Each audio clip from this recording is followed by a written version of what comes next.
अहमदनगर जिल्ह्यातून हादरवणारी घटना समोर आली आहे। अवघ्या 3 महिन्यांपूर्वी लग्न झालेल्या 22 वर्षीय नवविवाहित दाम्पत्याने गळफास घेत आयुष्याचा शेवट केला आहे। संगमनेर तालुक्यातील साकूर येथे हा धक्कादायक प्रकार घडला। या घटनेनंतर परिसरात एकच खळबळ उडाली आहे। त्यांनी हे टोकाचं पाऊल का उचललं याचं कारण पुढे येऊ शकलेले नाही।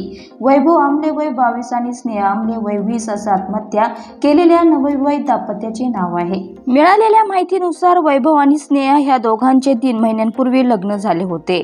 लग्नानंतर दोघेही पुण्यात नोकरीच्या निमित्तानं राहत होते।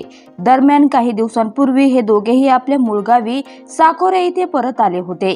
रविवारी ह्या दोघांनी मुळा नदी जवळील मांगमळीत एका झाडाला एकाच दोरीच्या साहाय्याने गळफास घेऊन आत्महत्या केली। येथून जाणाऱ्या काही ग्रामस्थांना त्यांचे झाडाला लटकलेले मृतदेह दिसले।